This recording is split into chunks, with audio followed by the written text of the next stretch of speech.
Yan, sa akin niya. Nagbayad siya ng 3,000 para sa lalaki.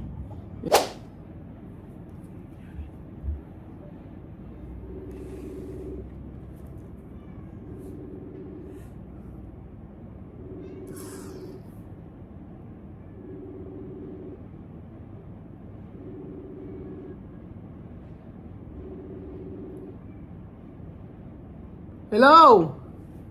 Hello! Ayaw, buti sumagot ka. Asan ka ba? Nag-believe, na-flat yung motor ko, kaya nagmumuna sa motor ako, Ah. nagpa-poster ng ako. Nag-deliver ka. Nag-vulcanize ng motor na flat. O, yun nga. Kasi ewan ko kung nanonood ka ng vlog ko kasi gusto ko lang tanungin kasi gusto ko lang tanungin kung kasi naikwento mo sa akin. Kasi nga si Joanna ngayon ginagawa sinisiraan niya ako, gumagawa siya ng mga video na mga na hindi totoo. Na nagpipiling biktima siya. So ano ba yung 'di ba pagka nagpupunta diyan sa inyo nakikipag-inuman? Hello. Umiinom, sir. Oo nga, umiinom, 'di ba? Hinihinip daw siya. Oo, 'di ba? Totoo ba yung 'di ba yung sinabi kasi ni Madam, gusto ko lang i-confirm na totoo ba na binilibag niya ng garapon si Maris? Si Maris ba o si Maris? Si Maris, tsaka si Monica, yung garapon ng bagong. O ano ba nangyari doon? Kasi kala niya, pipicturean siya. O, tama yung sabi ni Madam. Oo, kala niya pipicturean siya. Pero hindi naman. Nagpapaalam nga sa kanya, okay lang ba photo, sabi nila. Oo. Nagalit siya, sabi niya, photo, video, pinukul niya yung garap. Ng garapon. O, yun nga, siya sabi din sa akin ni Madam yun. Ngayon kasi ang dami niya ng mga sinasabing hindi magaganda sa akin. Sabi ko nga ako nga nananahimik ako, hindi ko naman siya mula na nakauwi siya sa Africa, hindi naman ako nagsalita sa kanya. Pinagtakpan ko siya kasi ayoko ng mga issue ganyan na about sa kanya. Dahil hindi naman na okay kasi nakabalik naman na sila. Tapos ngayon gumawa siya ng ng mga videos na kasinungalingan. Buti na lang kamo na ibibideo ko. Tapos ang naiinis pa ako, nang late ko lang nalaman na late ko lang nalaman na yung sinabi mo nang magkakasama tayo nila Madam. Tapos yung kinuwento mo nga sa akin na at saka kila Madam na yung pera na binibigay ko, ano ginawa? Naghanap ng ng jowa ba paano? Doon sa may tindahan yun, yung malapit sa Lugawan. Oh. Doon niya may umiinom daw doon. Tapos doon niya nakita yun. Sabi nung may tindahan, kasi nga, hinahatid ko siya. Bigla, gusto lulundag siya doon sa tindahan. Hindi pa oo. Bago sa niya bumabasa doon. Sabi nga namin, iyahatid namin siya. Sabi nung may tindahan, kasi may nakita ng umiinom dito yan. Kaya gusto kasi pumunta doon. Yung pera niya napunta doon. Oo. Ano yung sinasabi, ano yung sinasabi niyo na nagbayad sila sa lalaki para lang makaano? Pero di naman na pinakita yung sinong lalaki, di naman din niya kilala. Sinabi lang niya. Sinabi lang niya. Di naman na binanggit din. Hindi, sabi nga, 3,000 lang. Sa kanya sabi niya na 3,000. 3,000 na din, laki, 3,000. Yun, sa akin niya. Nagbayad siya ng 3,000 para sa lalaki. Yan mo nga. Ngayon kasi ang dami niya mga... Sabi niya, 3,000. Nag-send sa akin ng picture yung before, yung tatlo na kaibigan niya. Hindi ko alam kung sino doon. Kaya lang, nung pinento mo nga sa akin na 3,000, kaya pala hingi ng pera.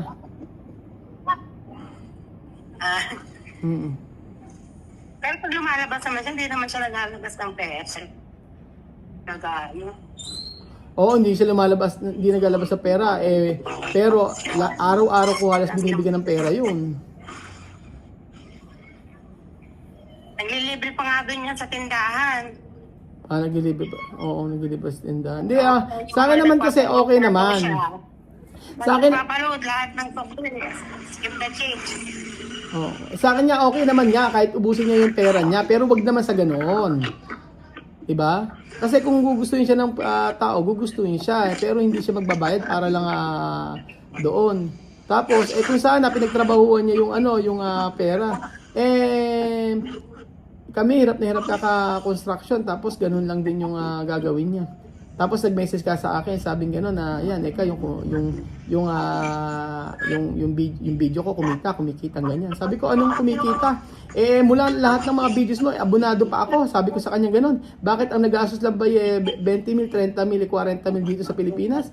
Pamasahe lang nila. Hindi, yung sponsor nila, tinalikuran na sila. Hindi naman nagpadala na eh. Diba?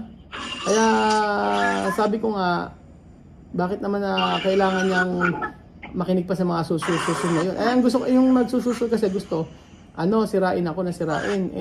Sabi ko nga, bibigyan ba siya ng pera noon? Tutulungan ba siya noon? Ngayon, niratrat na ako ng mga message. Sabi nga niya sa akin kung ano, yung mga susunod ba? Sabihin ayan, si Raul, pinagkakaperahan ka niyan, ganyan, si Raul, ganyan. Puro ganun inano ko na lang. Hindi ko nire-replyan. Sabi ko, nahaba lang. Pero i-check ko yung mga message na sinisim ko lang. Saan ka ba? Dito ako sa Alsan. Sige na, magtrabaho ka muna. Salamat. Sige, kasi nagbaburganize ako ng motor na plug din. Sige. Salamat. Sige. Yun yung sinasabi ko sa inyo na napapaisip ako. Kasi, nung ko lang nalaman kasi yun, na para lang magkaroon siya ng dito, gagamitin niya yung pera na binibigyan natin para lang makakuha ng lalaki, di ba? Napaka noon. Hindi maganda 'yon kasi sa sobrang pagbabarkada niya, sino yung mga nabarkada niya. Kaya nga nung merong naging barkada yan, mga amigo, nag-a-addict, tapos puro inom, ganoon. Pero ang sabi ko sa kanya, mag-ingat ka, ganyan. Hindi ko sinabing layuan mo. Basta sabi ko sa kanya kung saan ka maging komportable, pero wag kang gagawa ng masama dito. Sabi ko sa kanya ganun. So, ang nakakalungkot kasi doon, yung mga bagay na binibigyan natin sa kanya, hindi niya pinapahalagahan. Diba? Hindi niya pinapahalagahan. Kaya sabi ko, kagaya niyan, yung mga message niya dito sa akin, hindi ko binabasa. Ayan, ang dami niya mga message sa akin. Pero hindi ko na ni-replyan kasi wala naman ng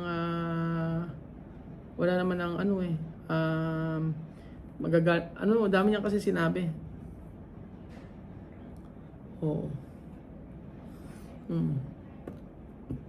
Kaya nga sabi ko nga po sa inyo mga amigo, yung mga ginawa niya sa Pilipinas, tapos sasabihin binablog siya, ano ba yung ginagawa? Magbablog ako kasama din naman ng family, minsan si Westy, ganyan, or family ko, or ganyan. Tapos, ang ini-insist sa akin, ang sinasabi kasi ng Susol is yung, sinasabi ng Susol is yung mga videos na ginagawa ko sa kanya is malaki ang kinikita. Diba? Sa mga nagbablog, hindi sa mga nagbablog, hindi porket malaki ang mga views mo, malaki ang kikitain. Kapag kaya nag-skip ng ads at hindi naman pinapanood lahat, wala po yan. Sabi ko nga po sa inyo. Ang daming sabi ko nga lagi siya sabi nila Marvin, channel Madam, sabi niya, bakit sinusugalan mo na nga sila sabi niya, nagiging mabuti ka na nga sa kanila ikaw na nga yung nagbibigay ng tulong sa kanila diba? Kung paano kung yung kagaya niyan, yung mga videos niya, kumikita ba, di ba? O kumikita man yan, ginagamit mo rin sa kanila. Kaya sorry for the word, yung sabi ko nga po, yung sinusugalan sila. Pero yun ang totoo, yun ang nangyari talaga na ano mangyari, tutulungan ko sila, di ba? Hanggang makauwi naman, ginawa ko naman para sa kanila. Kaya lang, pagka kasi yung makikinig siya sa Susol at gagawa ka pa ng video para siraan ako at babaliktarin mo lahat ng mga yung totoo, para maging masama ako, yun yung hindi ako makakapayag kasi ano pa ba ang kulang sa ginawa ko para sa kanila. Kaya siya, sabi ko nga kung ano gusto niyang gawin, gawin niya. Total hindi na ako magpapadala sa kanya ng pera. Pero tingnan nyo, pag sinabi ko diyan na, Joanna, asan yung number mo? Pagka sinubukan ko yan, papadala ko ng pera, tatanggapin niya yan. Niwala ka sa akin. Niwala ka sa akin. Pagka ngayon, ang dami ng masamang sinabi sa akin, tapos magbabalik ulit ako sa dati, at sasabihin ko, papadala ko sa pera, gamitin mo ganyan, ganyan. Mananahimik yan. Sasabihin niya, hindi ako interesado, ganun na naman yan. Pero no, sa yung mga ginawa mo at mga sinabi mo na hindi maganda sa akin, yun yung sign para magtigil ako sa pagtulong sa'yo, pagtulong sa kanya, di ba? Pagtulong sa kanya kasi kung sabi ko nga kung masama akong tao nung nakauwi na siya sa may Equatorial Guinea, binlock ko na siya Total nandoon naman na siya, di ba? Kaso hindi tinuring ko kasi siya na parang kapatid, na kaibigan. Na sabi ko ano man ang mangyari, tutulungan kita.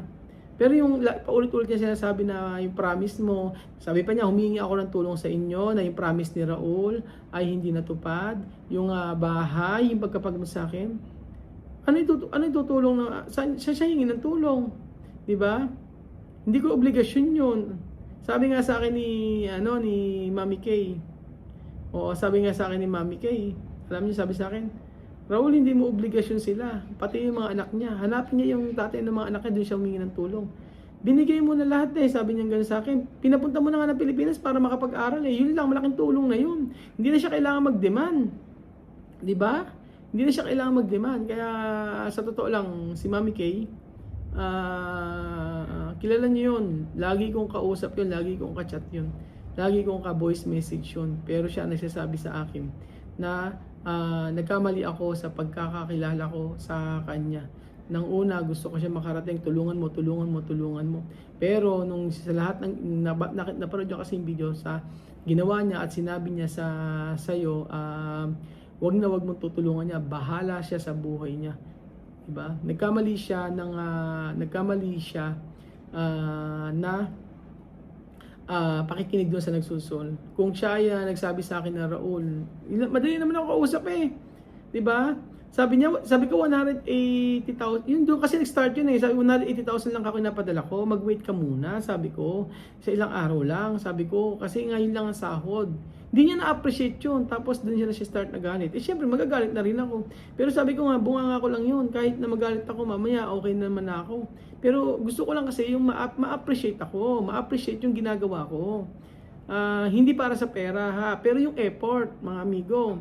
Yung effort na naghanap ako ng tao para makapalit ng pera nila sa pera natin. Yun yung inaano ko, yung ma-appreciate. Alas 11 ng gabi naghahanap ako. Yung pag-uwi nila doon, nagkagulo-gulo ang ticket na nagbabayaran ko sa credit card na bunang dami. 'Di ba? Yung mga ganyan. Tapos akala pagka hindi niya naisip lahat ng ginastos niya pa uwi, sobra. Grabe yung naubos niya pag-uwi. Grabe yung naubos niya. Tapos sasabihin niya ngayon na anytime pwede ako magpadala ng pera. Ano yun? 'Di ba? Anytime pwede ako magpadala ng pera. Ganun ang gusto niya. Hindi naman gusto ko sabihin nga na ano ba 'yan? Abay ATM machine. Sabi ko ganun. Ang ATM machine nga minsan hindi gumagana, nauubusan ng pera 'Di ba? Ako pa. Hindi ako nagko-complain, pero gusto ko lang ma-appreciate man lang yung ginagawa natin at di ka nasisiraan at di ka nasasabihan ng mga maling impormasyon sa social media pa. Kung sana hindi tayo naging mabuti sa kanya. Kaso nga lang, saksi kayo Kayo po ang saksi sa lahat ng mga nangyari. Saksi po kayo sa lahat ng mga nangyari sa akin dito sa Pilipinas, kasama po sila. Kaya salamat na lang kasi na-i-video natin lahat. At meron tayong mga proof at ilalabas natin yun para at least magsalita ng hindi maganda sa atin. Pero tayo, lalaban tayo kasi doon tayo sa tama at doon tayo sa totoo. Ganun lang po mga amigo.